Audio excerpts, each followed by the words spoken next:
أعوذ بالله من الشيطان الرجيم. بسم الله الرحمن الرحيم. ولقد كذب أصحاب الحجر المرسلين وآتيناهم آياتنا فكانوا عنها معرضين وكانوا ينحتون من الجبال بيوتا عاملين فأخذتهم الصيحة مصبحين فما أغنى عنهم ما كانوا يكسبون وما خلقنا السماوات والأرض وما بينهما إلا بالحق وإن الساعة لآتية فاصفح الصفح الجميل إن ربك هو الخلاق العليم ولقد آتيناك 7 من المثاني والقرآن العظيم لا تمدن عينيك إلى ما متعنا به أزواجا منهم ولا تحزن عليهم واخفض جناحك للمؤمنين وقل إني أنا النذير المبين كما أنزلنا على المقتصمين الذين جعلوا القرآن عضين فربك لنسألنهم أجمعين عما كانوا يعملون فاصدع بما تؤمر وأعرض عن المشركين إنا كفيناك المستهزئين الذين يجعلون مع الله إلها آخر فسوف يعلمون ولقد نعلم أنك يضيق صدرك بما يقولون فسبح بحمد ربك وكن من الساجدين واعبد ربك حتى يأتيك اليقين.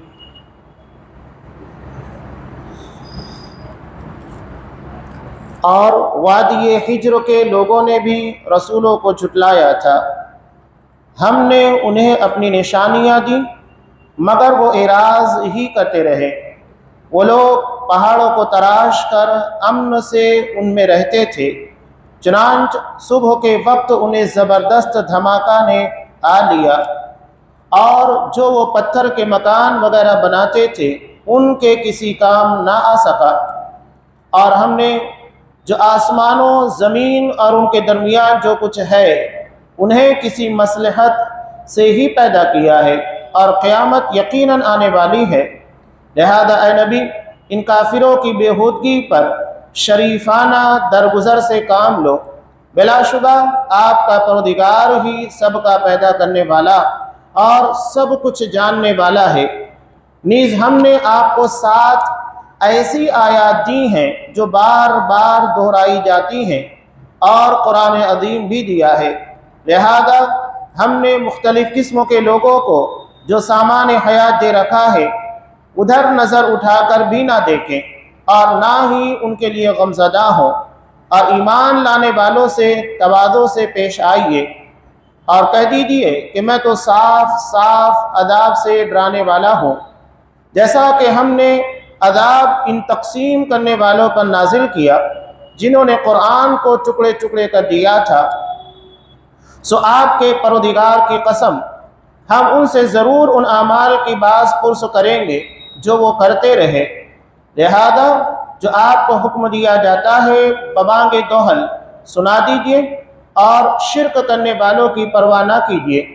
ان ٹھٹھا کرنے والوں کو ہم کافی ہیں جو اللہ کے ساتھ دوسرے الہ بھی قرار دیتے ہیں. عنقریب انہیں سب کچھ معلوم ہو جائے گا. ہم جانتے ہیں کہ جو کچھ یہ لوگ کہتے ہیں اس سے آپ کا دل گھٹتا ہے.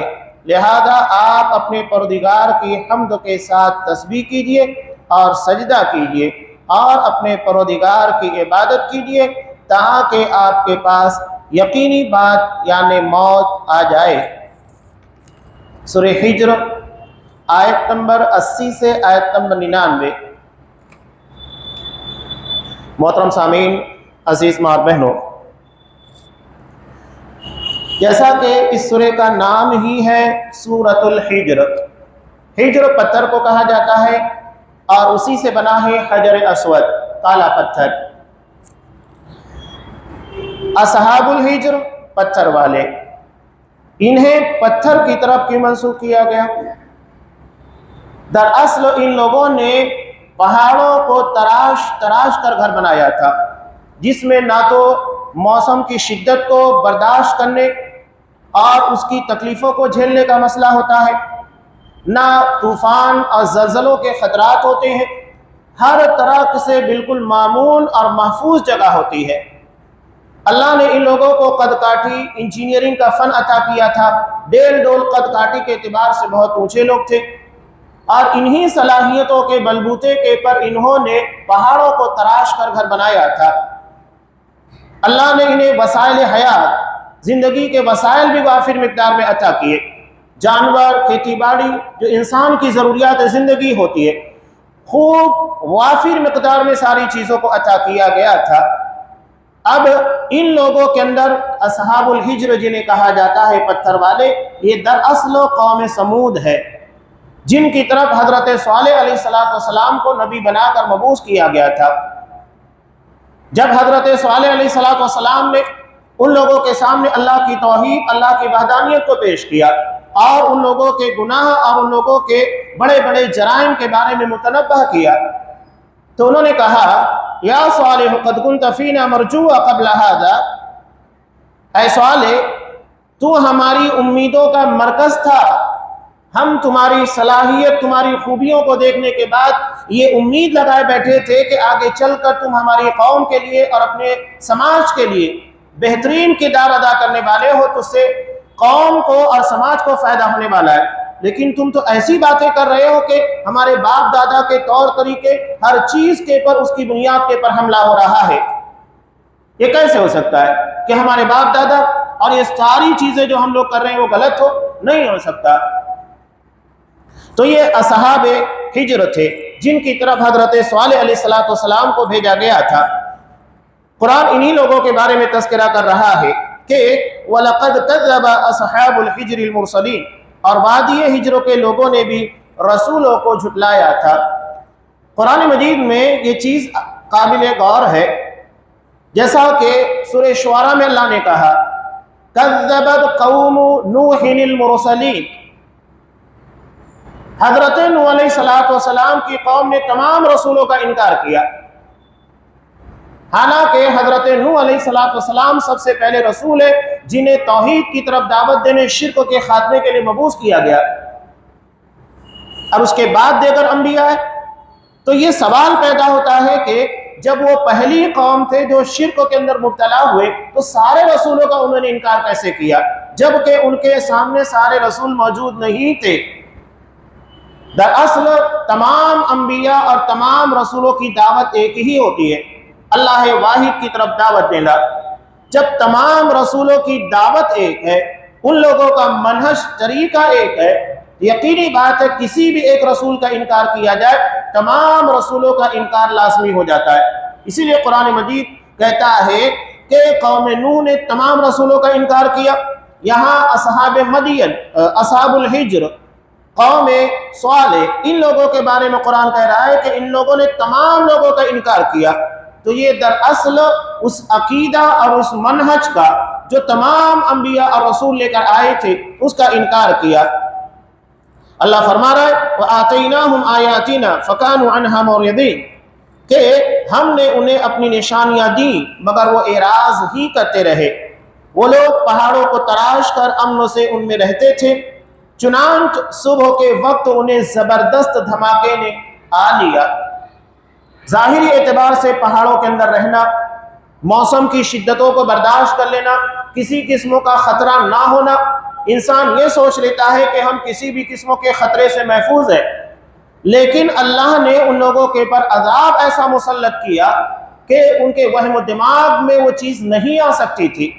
صرف ایک آواز تھی انتہائی شدید اور خطرناک، جو جہاں تھا اسی جگہ کے پر گر گیا، اور یہ اپنے انہی تراشے ہوئے مکانات کے اندر جو کہ پتھروں کے تھے جگہ کے پر گرے، سڑے گلے، ختم ہو گئے، پورے کے پوری قوم تباہ اور برباد ہو گئی۔ تو اللہ کا عذاب کہاں سے آئے انسان اس کے بارے میں نہیں سوچ سکتا۔ ہم یہ نہ سمجھے کہ ظاہری اعتبار سے ہم بہت محفوظ مقام پر ہے، ہمارا مکان اور ہمارے رہنے سہنے کی جگہ، ہمارا سماج اور معاشرہ یہ ہمارے لیے سیفٹی اور تحفظ فراہم کرتا ہے۔ تو لازمی نہیں کہ ہم اگر اللہ کے عذاب کو دعوت دیں تو عذاب ہم تک نہیں پہنچے گا، وہ یقیناً پہنچے گا۔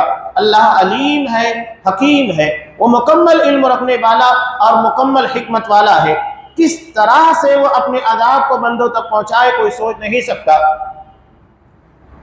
یہ مدائن صالح جن لوگوں کو کہا جاتا ہے، ان کے علاقے کو تبوک جاتے ہوئے راستے میں پڑتا ہے۔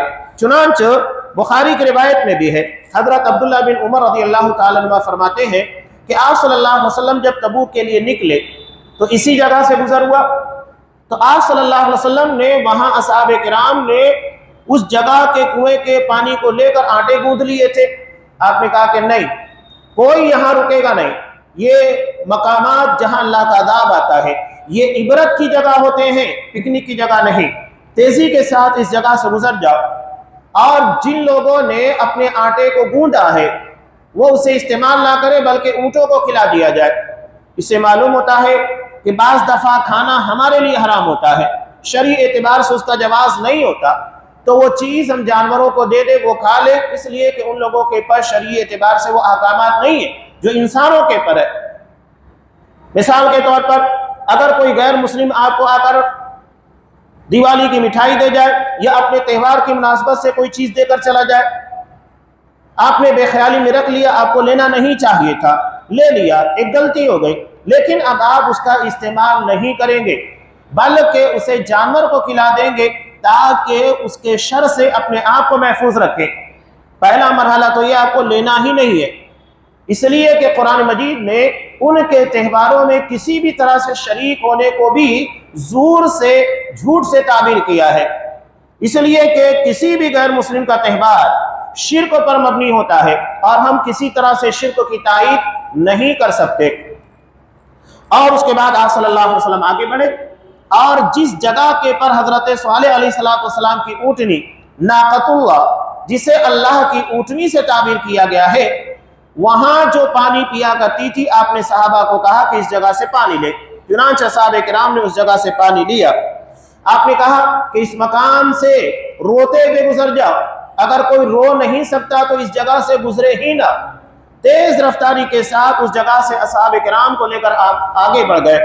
انہی کے بارے میں قرآن مجید نے بیان کیا کہ اور جو وہ پتھر کے مکان وغیرہ بناتے تھے ان کے کسی کام نہ آ سکے۔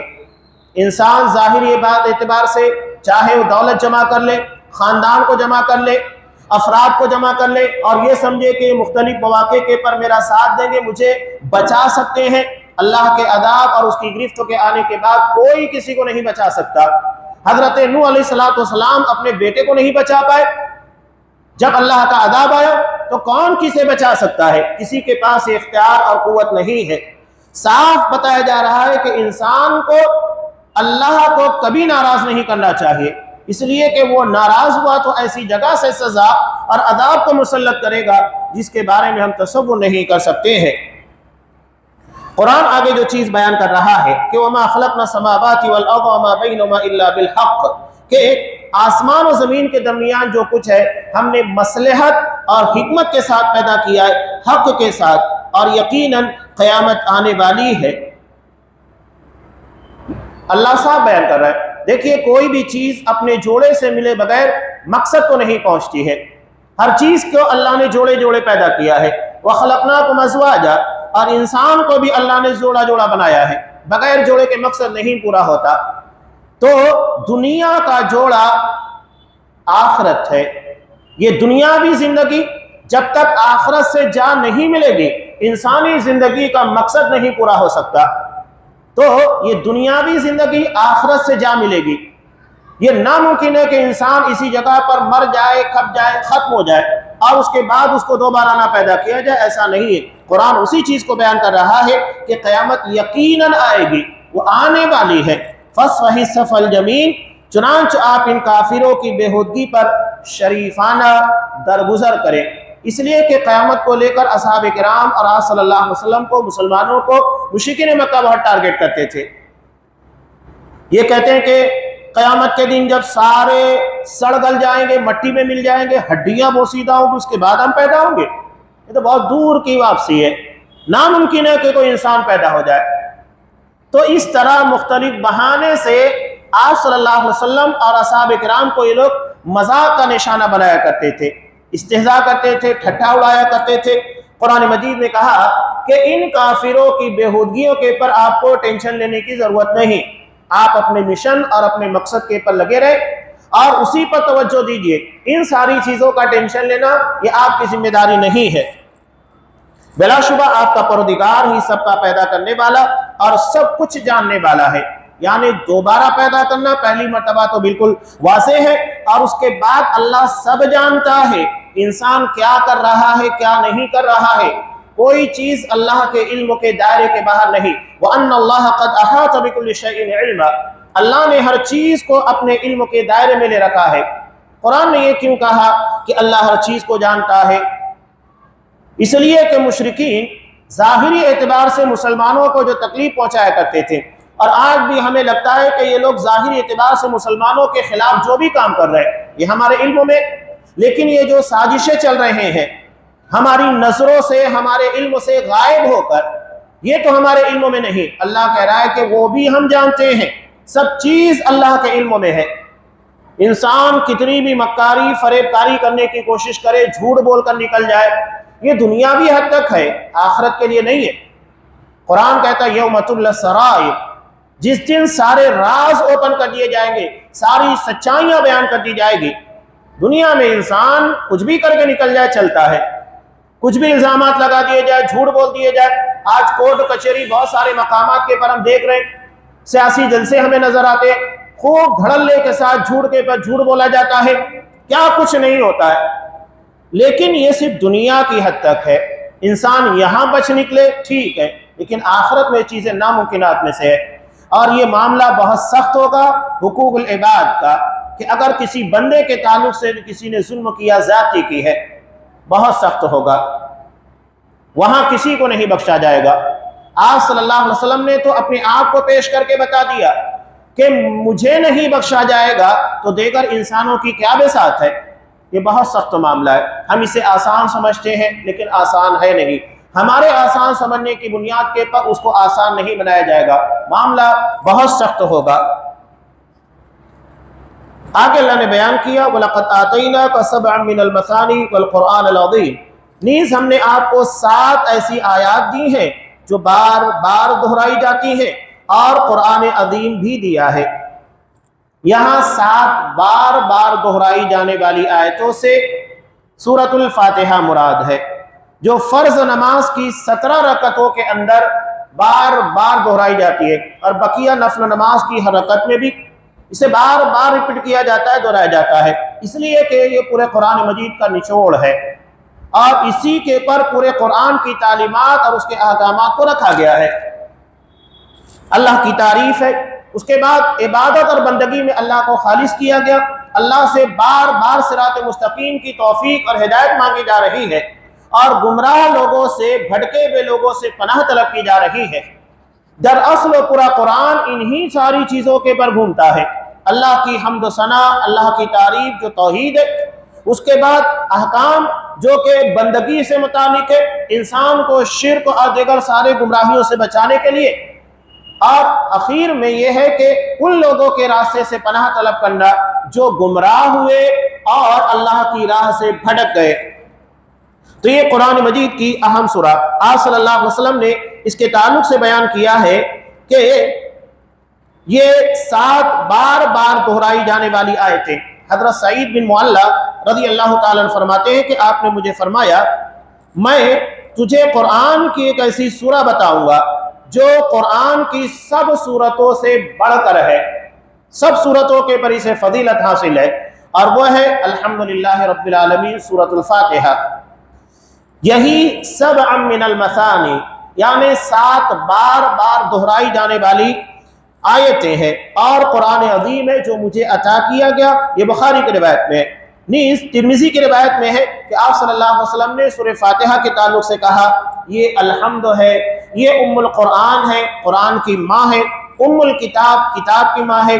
7 بار بار دہرائی جانے والی آیتیں۔ سورہ فاتحہ کا تقریباً 19 نام ہے جو کہ احادیث کے اندر مروی ہے۔ اس سورہ کو شفا بھی کہا جاتا ہے، اس لیے کہ اس سورے کو پڑھنے کے بعد حضرت ابو سعید خدری رضی اللہ تعالیٰ عنہ نے ایک قبیلے کے سردار کو کسی زہریلی چیز نے کاٹ لیا تھا، دم کیا، اللہ نے شفا عطا کی۔ اس بنیاد کے پر اس کو شفا بھی کہا جاتا ہے۔ آگے قرآن بیان کر رہا ہے لا تمدن عینیک الی ما متعنا به ازواجا منهم ولا تحزن علیہم واخفض جناحک للمؤمنین۔ یہ بات بہت اہمیت کی حامل ہے۔ مسئلہ یہ تھا، قرآن نے جو بیان کیا کہ ہم نے مختلف قسموں کے لوگوں کو جو سامان حیات دے رکھا ہے ادھر ادھر نظر اٹھا کر بھی نہ دیکھیں اور نہ ہی ان کے لیے غمزدہ ہو، اور ایمان والوں سے تواضع سے پیش آئیے۔ آپ صلی اللہ علیہ وسلم کو جب نبی بنایا گیا، آپ تجارت کرتے تھے، نبوت کی ذمہ داریوں کو نبھانے کی وجہ سے آپ تجارت نہیں کر پا رہے تھے، اور حضرت خدیجہ رضی اللہ تعالیٰ عنہ کا سرمایہ آپ کی دعوت میں لگتے لگتے ختم ہونے جا رہا تھا۔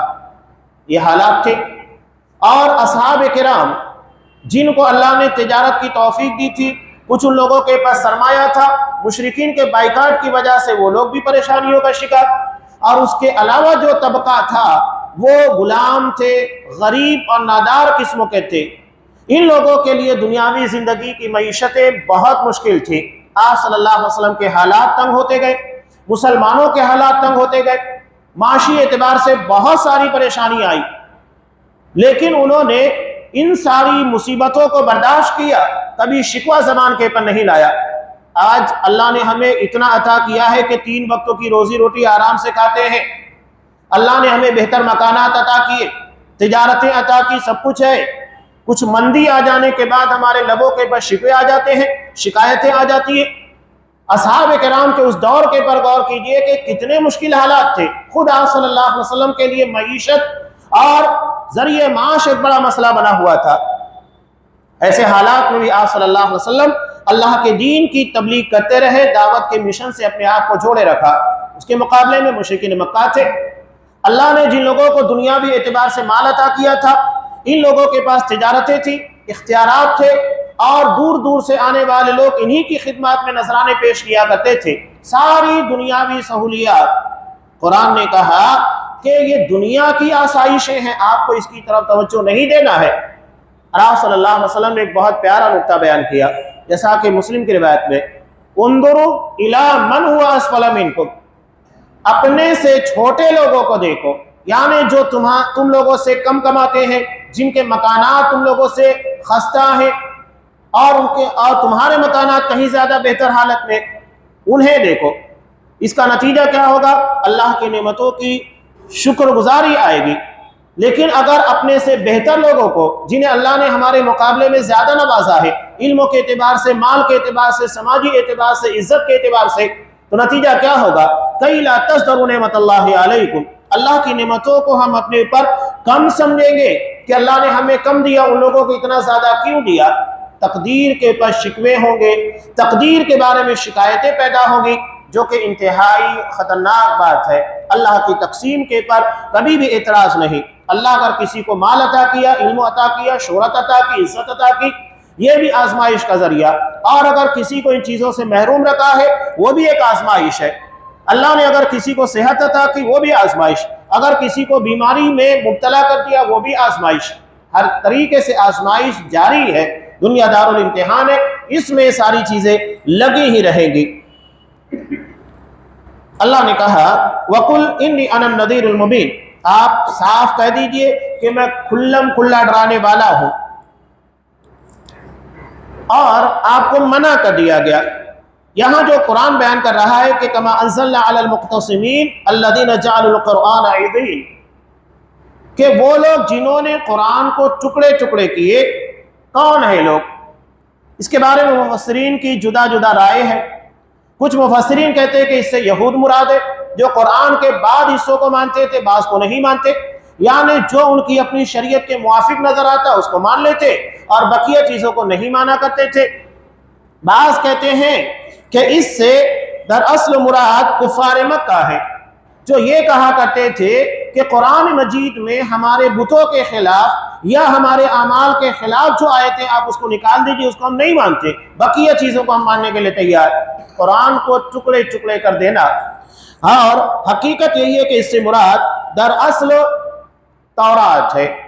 قرآن سے مراد یہاں پر جو ہے یہ قرآن مراد نہیں ہے جو ہم کو عطا کیا گیا، جیسا کہ اس کے تعلق سے خود صاحب تفسیر نے بیان کیا ہے کہ اصل میں یہاں پر القرآن سے مراد تورات ہے، اس لیے کہ یہودیوں نے تورات کی کچھ باتوں کو لیا اور بقیہ باتوں کو ترک کر دیا، اس طرح انہوں نے تورات یعنی اللہ کی کتاب کو ٹکڑے ٹکڑے کر دیا۔ ہمیں دراصل اس تناظر میں منع کیا جا رہا ہے کہ قرآن کے ٹکڑے اس طرح ہم نہ کریں کہ قرآن کے کچھ حصوں کو ہم مانیں بقیہ کو ترک کر دیں، غلط ہے۔ قرآن کا ٹکڑے ٹکڑے کرنا یہی ہے۔ آگے اللہ نے آپ کو بیان کیا فَاصْدَعْ بِمَا تُؤْمَرُ، آپ کو جو بھی حکم دیا گیا ہے کھلم کھلا بغیر ڈرے بغیر جھجکے بیان کیجئے، وَأَعْرِضْ عَنِ الْمُشْرِكِينَ، اور مشرکین سے اعراض کیجئے جو آپ کے دعوت کی راہ میں رکاوٹیں پیدا کر رہے ہیں۔ اگر ان لوگوں سے آپ الجھیں گے تو آپ کا دعوتی مشن کمزور پڑ جائے گا، تو ان لوگوں سے الجھنا نہیں ہے۔ جو لوگ بھی دعوت کی راہ میں رکاوٹیں پیدا کرتے ہیں ان سے الجھنا نہیں ہے، اعراض کرو، اپنے کام اپنے مشن کے پر توجہ دی جائے۔ یہ تو الجھانے کے لیے، انسان اگر راہ چل رہا ہے یا ہاتھی کو ہم نے دیکھا وہ راہ چلتا ہے تو ایسا نہیں ہے کہ کتے کے بھوکنے کی وجہ سے وہ ان کے پیچھے لگ جاتا ہے، یہ پیچھے نہیں لگتا، وہ اپنی چال چلتے رہتا ہے، بھوکنے والے بھوکتے رہ جاتے ہیں۔ یہی مثال عام طور سے دی جاتی ہے، قرآن نے اس کو ادب کے پیرا میں بیان کیا، اعراض کیجئے، نظر انداز کرو، ان لوگوں کے پیچھے ہی نہ پڑو جو دعوت کی راہ میں اور دعوت کے مشن میں رکاوٹیں پیدا کرنے کی کوشش کرتے ہیں۔ قرآن کا یہ جو انداز بیان ہے فَاصْدَعْ بِمَا تُؤْمَرُ، یہ ہمارے لیے ادب کا وہ پیمانہ نظر نہیں آتا، اس لیے کہ ہم عربی کی واقفیت اور اس کی جامعیت سے واقف نہیں ہیں۔ قرآن نے اتنے بلیغ انداز میں بیان کیا ہے فَاصْدَعْ بِمَا تُؤْمَرُ، آپ کھلم کھلا بغیر جھجکے بغیر ڈرے اللہ کے دین کی تبلیغ کیجئے، ہم ان مشرکوں کے لیے کافی ہوں گے اور ان مشرکین سے اعراض کرتے چلے جائیے۔ یہ بلاغت کا اعلیٰ ترین نمونہ ہے جو قرآن مجید نے پیش کیا ہے، اپنے مشن اور اپنے کام پر توجہ دینا۔ الذین یجعلون مع اللہ الہا آخر، جو اللہ کے ساتھ دیگر معبودوں کو بنائے ہوئے ان قریب انہیں معلوم ہو جائے گا۔ وَلَقَدْ نَعْلَمُ أَنَّكَ يَضِيقُ صَدْرُكَ بِمَا يَقُولُونَ، ہمیں پتہ ہے، ہم جانتے ہیں کہ ان کی باتوں سے جو آپ کے بارے میں لوگ کہتے ہیں کہ آپ پاگل ہیں، دیوانے ہیں، کوئی اور آپ کو آ کر قرآن مجید سکھاتا ہے، آپ دنیا کی لالچ میں اس طرح دعوت اور تبلیغ کی راہ میں لگے ہوئے، لوگ اعتراض کرتے رہتے ہیں۔ یہ تو اعتراض کرنے والوں کا کام ہے کہ وہ دنیا کمانے کے لیے کر رہا ہے، پیسوں کے چکر میں یہ کر رہا ہے، ہر کسی کی اپنی زبان ہے، اور ہم کہتے ہیں نا برتن میں جو ہوگا وہی چھلکے گا، جس کی جیسی سوچ ہوگی، جیسا مزاج ہوگا وہ ویسا ہی بولے گا، جس کے دلوں کے اندر اچھائیاں ہوگی، قلب سلیم ہوگا، وہ بات اچھی کرے گا، اچھے گمان پیش کرے گا، اچھی باتیں۔ ہم کسی کے دل کے پر مسلط نہیں کیے گئے کہ کس کے دل کے اندر کیا چل رہا ہے، کون کس مقصد کے لیے نماز پڑھتا ہے، کون کس مقصد کے لیے روزے رکھتا ہے، کون کس مقصد کے لیے دعوت و تبلیغ کا کام کرتا ہے، ہم اس بات کے ذمہ دار نہیں ہیں۔ قرآن نے نبی کو کہا لست علیہم بمسیطر، آپ ان لوگوں کے چوکیدار نگراں نہیں ہیں، آپ کو ان لوگوں کا ٹھیکیدار نہیں بنایا گیا ہے، کسی کے دل کو چیر کر دیکھنے کا ہمیں حکم نہیں دیا گیا۔ حضرت اسامہ بن زید رضی اللہ تعالیٰ عنہ، انہوں نے ایک جنگ کے موقع کے پر اس سے ایک بڑی خطا ہو گئی تھی کہ جیسے ہی ان کی تلوار کی زد میں ایک مشرک آیا تو اس نے لا الہ الا اللہ پڑھ لیا، کلمہ پڑھ لیا، اب انہیں چھوڑ دینا چاہیے تھا، لیکن انہوں نے اس کے باوجود اس کی گردن کو مار دیا، حالانکہ حالات بالکل واضح تھے کہ وہ دراصل اپنے آپ کو اپنی جان کو بچانے کے لیے کلمہ پڑھا، واضح تھا، لیکن آپ نے بہت سخت ایکشن لیا، کہا کہ اسامہ تمہارا کیا حال ہوگا جب وہ قیامت کے دن لا الہ الا اللہ کہتے ہوئے آئے گا، تم کیا جواب دے پاؤ گے؟ کیا تم نے اس کے سینے کو پھاڑ کر دیکھا تھا، اس کے دل کو چیر کر دیکھا تھا کہ اس نے اپنے دل سے کہا یا تو صرف اپنے بچاؤ کے لیے کہا؟ تم کون ہوتے اس کے پر فیصلہ کرنے والے؟ ہم نہیں ہوتے۔ یہاں لوگ زبان درازی کرتے ہیں، کچھ بھی الزامات بہتان لگا کر نکل جاتے ہیں، یہ تمہاری اپنی سوچ ہے۔ جیسی سوچ ہوگی اسی اعتبار سے، بلکہ انسان جیسے کردار نبھاتے رہتا ہے دوسروں کے بارے میں وہی سوچتا ہے۔ خود چور ہوتا ہے تو دوسروں کے بارے میں سوچتا ہے کہ وہ بھی چور ہوگا، خود اگر گبن کرے گھپلا کرے تو دوسروں کے بارے میں وہی سوچیں گے کہ وہ بھی ایسا کرتا ہوگا۔ تو انسان جیسا خود کرتا ہے یہ اس کی تنگ نظری ہے کہ دوسروں کے بارے میں وہی سوچتا ہے۔ خود اگر بد اخلاق ہے، گھٹیا کردار والا ہے تو دوسروں کے بارے میں وہی سوچے گا۔ تو جیسے وہ کر رہا ہے پوری دنیا کو وہی سوچتا ہے کہ وہ بھی ایسا ہی کرتا ہوگا، لیکن یہ شریعت میں کوئی اہمیت نہیں رکھتا۔ اصل اہمیت شریعت میں یہ ہے جو ظاہر ہے بس وہی ہے، اور باطن کے معاملات اللہ کے حوالے ہیں، وہ فیصلہ کرے گا کہ کس نے کس ارادے کے ساتھ کیا کیا تھا، وہ اختیار ہم کو نہیں دیا گیا ہے۔ تو آپ صلی اللہ علیہ وسلم کو قرآن نے کہا ہمیں پتا ہے کہ یہ جو باتیں آپ کو کہہ رہے ہیں، آپ کے راہ میں رکاوٹیں ڈالتے، آپ کے پر الزامات لگاتے ہیں، آپ کے پر بہتان اور تہمتیں لگاتے ہیں، اس سے آپ کے دل کو تنگی ہوتی ہے، گھٹن ہوتی ہے، ہر کسی کو ہوگی۔ ایک آدمی جب کوئی چیز کیا نہیں اور وہ چیز اس کے بارے میں مشہور کی جائے تو کیوں نہیں تکلیف ہوگی؟ یقیناً ہوگی۔ آپ صلی اللہ علیہ وسلم نہ پاگل تھے، نہ دیوانے تھے، نہ قرآن کسی اور سے سیکھ کر اللہ کے نام پر بیان کر رہے تھے، صادق و امین تھے، تو کیوں تکلیف نہیں ہوگی؟ یقیناً تکلیف ہوگی۔ لیکن قرآن نے کہا آپ ایک کام کیجئے، ان لوگوں سے الجھنے کے بجائے فسبح بحمد ربک، اپنے رب کی تسبیح بیان کیجئے، اللہ کی حمد و ثنا بیان کیجئے، وہ ان سارے لوگوں کے لیے کافی ہوگا۔ وَقُم مِّنَ السَّاجِدِينَ، اور آپ سجدہ کرنے والے بن جائیے، نماز پڑھیے۔ آپ صلی اللہ علیہ وسلم جہاں کوئی مشکل اور پریشانی آتی نماز کے ذریعے پناہ طلب کرتے تھے، نماز کے ذریعے اللہ سے مدد مانگتے تھے۔ تو یہ بہت بڑا سہارا ہے اللہ کی نصرت کا۔ وَاعْبُدْ رَبَّكَ حَتَّى يَأْتِيَكَ الْيَقِينُ، اور عبادت کیجئے یہاں تک کہ یقین یعنی موت آ جائے۔ جب تک موت نہیں آ جاتی ہے عبادت اور بندگی جاری رہے گی، اور زندگی کے اندر یہ رسہ کشی اور امتحان کا دور قیامت موت کی آخری سانس تک چلتا رہے گا۔ تو کہا آپ اپنے مشن کے پر جس کے لیے تم کو پیدا کیا گیا اس پر توجہ دیجئے، لوگوں کی باتوں کے پر توجہ دینا یہ آپ کی ذمہ داری نہیں، ان کے لیے ہم کافی ہیں۔ آپ اپنے مشن اور اپنی ذمہ داری کو نبھائیے۔ یہی دراصل پیغام ہے پوری امت مسلمہ کے لیے کہ ہم اپنے مشن، اپنے ٹارگیٹ کے پر نظر رکھیں۔ بھوکنے والے بھوکتے رہ جائیں گے، ہمیں اپنی منزل کی طرف رواں دوا رہنا ہے، یہی ہماری کامیابی کی سیڑھی ہے اور یہی زینہ ہے۔ جب انبیاء اس طرح کے حالات سے دوچار ہوتے رہے ہیں تو مسلمانوں کو بھی ان حالات سے دوچار ہونا ہے جو انبیاء کے ساتھ ہوئے ہیں، وہ ہمارے ساتھ بھی پیش آئیں گے، مشکلات آئیں گی اور بہت ساری تکالیف آئیں گی، سازشیں رچی جائے گی، حالات کم کرنے کی کوشش کی جائے گی، معاشی اعتبار سے پریشان کرنے کی کوشش کی جائے گی، جو بن سکتا ہے ہوگا، لیکن ہمیں ان ساری چیزوں کے باوجود اپنے مشن اور اپنے مقصد حیات کے پر توجہ دینا ہے۔ یہاں پر الحمدللہ سورۃ الحجر مکمل بھی، انشاءاللہ آئندہ درس سورہ نحل جو شہد کی مکھی کے پر ہے اس موضوع سے متعلق ہے، انشاءاللہ وہ آئندہ درس سے اس کا آغاز ہوگا۔ اللہ تبارک و تعالی ہمیں اپنے مقصد حیات کو سمجھنے اور کامیابی کے ساتھ، استقامت کے ساتھ اس راہ کے پر چلنے کی توفیق دے، آمین۔ وآخر دعوانا الحمدللہ رب العالمین۔